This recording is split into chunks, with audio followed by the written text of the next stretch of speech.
નમસ્કાર દર્શક મિત્રો, આપ નિહાળી રહ્યા છો N24 ગુજરાતી। તો નજર કરીશું આજના મહત્વના સમાચાર પર। ડાભા વેડજ માર્ગ પર નર્મદાની નહેર તૂટી ખેડૂતોના હજારો રોપા નાશ પામ્યા। જંબુસર તાલુકાના ડાભા અને વેડજને જોડતા માર્ગ પર આવેલી નર્મદા નિગમની નહેરનું સાયફન નંબર 1866.5 તૂટી પડતા હજારો લીટર પાણીનો બગાડ થઈ રહ્યો છે। નહેર તૂટવાના કારણે આસપાસના ખેતરોમાં પાણી ફરી વળતા ખેડૂતોને મોટું આર્થિક નુકસાન સહન કરવાનો વારો આવ્યો છે।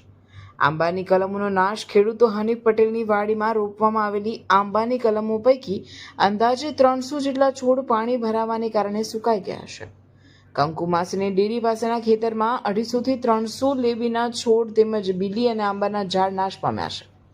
સ્થાનિકોના જણાવ્યા અનુસાર નહેરની બિસ્માર હાલત અંગે વારંવાર રજૂઆત કરવા છતાં તંત્ર દ્વારા કોઈ નક્કર કામગીરી કરવામાં આવી નથી। ખેડૂતોએ આક્ષેપ કર્યો છે કે ઓફિસના જવાબદાર અધિકારીઓ સ્થળ પર તપાસ કરવા પણ આવતા નથી।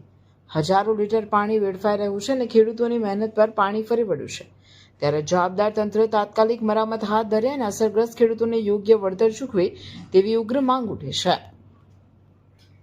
શું નામ છે તમારું? મારું નામ વિશાલભાઈ રોહિતભાઈ ઠાકોર છે। હા, હું અહીંયા હનીફભાઈના ભઠ્ઠા પર કામ કરું છું। આ નહેરને ફાટી જવાથી 3-4 જગ્યાએ નહેર ફાટી ગયેલી છે, તો અમારી વાડીને બહુ નુકસાન છે। 250 થી 300 આંબા સુકાઈ ગયેલા છે અમારા, અને આ હજારો લીટર પાણી વેસ્ટ જાય તે કોઈ નિરાકરણ લાવતા નહીં। કોઈ અધિકારીનું પેટનું પાણી હલતું નથી? કોઈ જ નહીં, કોઈ આવતું નહીં, કોઈ જોવાય નહીં આવતું। એવું છે? તમે રજૂઆત કરી હતી? અમે અરજી બી આલેલી છે, પણ કોઈ કશું કરવા નહીં રાજી। એવું છે? એનું અરજીનું કોઈ નિરાકરણ આવતું જ નથી? નિરાકરણ નહીં, આવું 5-6 જગ્યાએ ફાટી ગયેલું છે। અમારા વાડીની અંદર વરસથી પાણી અંદર ને અંદર છે, નહેર બી ઉભરે ને અંદર જાય છે પાણી। જે પેલી લીંબીની વાડી છે તે પણ તમારી છે? બધી અમારી જ છે। એ બેવ ખાડા ફૂલ જ છે આખી વરસથી જ। એવું છે? આ પાણીના કારણે સુકાઈ ગયા? પાણીના કારણે નહેર 5-6 જગ્યાએ ફાટલી છે।